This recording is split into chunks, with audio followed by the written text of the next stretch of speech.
Where does your desires and fulfillment and growth and enjoyment come from all of these things? Yeah, yeah. Everybody wants to be a full-time trader. Everybody wants to be a entrepreneur and be their own boss. But they have to keep in mind that it's not only to be their own boss. It's only being your own secretary, being your own accountable, being your own legal person, being your own everything. So maybe it hurts to hear this, but some people, they need a boss. They cannot be their own boss. Why?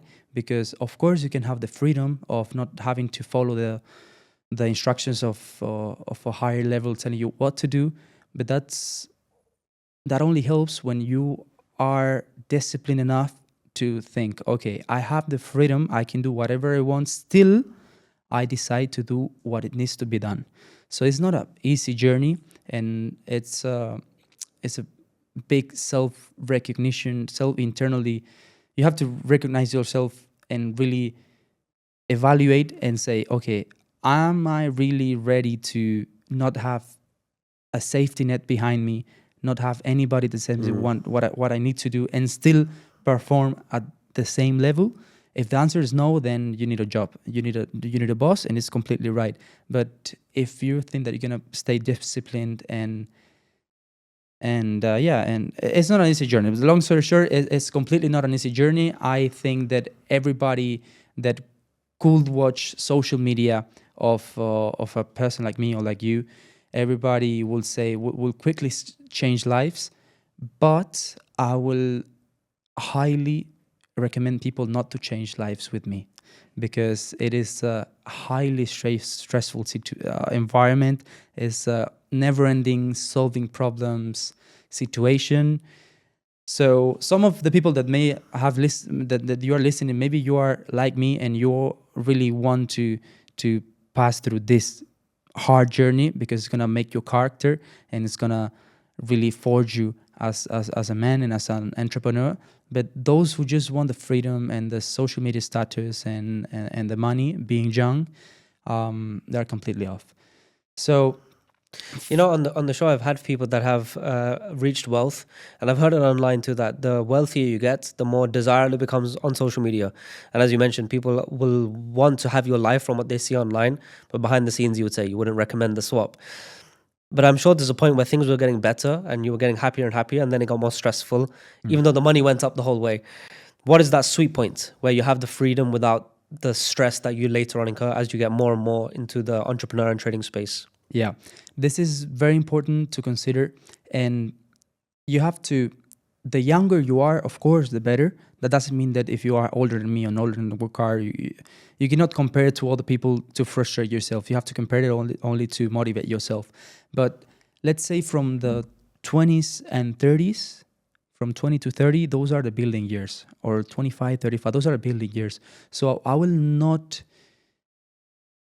evaluate my life based on happiness or how happy I am, or the less stressful that I'm, the better.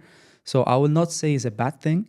I will say in those years, try to grow as much as possible, to have a life that every day you have to solve a new problem, and every day you have to outcome and overcome all the problems here. Because if you have an easy life, then what's the point of living, right? So I would say I truly believe that people value too much happiness. I value more productivity. I value more goals, discipline, values, not as much as happiness, because happiness, being happy is just so, it's a fugazi. You can be happy one day, next day you are, and those are moments. But you cannot measure happiness in and of itself. But you can measure goals, you can measure discipline, you can measure habits. So I would say to all the people in their 20s right now, focus on what you can control, focus on your habits. Don't really care about if what you're doing, it's making you happy right now, as long as you are giving your best and you are being as productive, as much productive as you want. This comment that you've just mentioned, I've heard it my whole life, of like but it's always been when I was less, and I'm hearing people that are above me, and they're always like, you know, You have to do what makes you go happy. for fulfillment, go for purpose, go for growing something. And I always used to think when I was younger, I was like, it must be so easy to say that. It must be so nice to say that. But then you're running around in your Ferrari and doing this and that. And now that I've reached a higher stage than I was, for me, I truly get it. And I wish I could like share that feeling properly with the audience that maybe don't understand it of when you bought that watch, when I bought this watch, okay, it's a happy moment. But when you go to sleep and wake up the next day and you look at it, it's already a little bit less. And then 1 month later, you forget and you don't care about it. But when I look at something that I'm building, for example, this podcast, just seeing the views, seeing the growth, seeing the guests that I'm getting, all of this, that's so sick. But I So was much more sick that it doesn't feel like work, and that's passionable, enjoyable, and I can see exactly what you're trying to say. Of when you grow, you want to grow something real and have solid, progress and to feel proud. I think the main difference is to feel proud and to feel happy. Also, when you smoke weed, you are happy in that moment. Are you proud? No. When I bought this watch, when you bought that one, you were proud. When you built the show, we were proud. And proud is based on discipline, habits, and solid achievements. Happy in and of itself, you can be happy getting drugs. You can be happy doing the wrong things in your life, and that's when my point came in. And also, I don't understand why people want a happy journey. I don't understand. Every single success story has a lot of pain behind it. And if you want to grow your body, of course it's gonna hurt. It's like thinking that you're gonna go to the gym and you're gonna get the muscle without getting the pain that comes with it.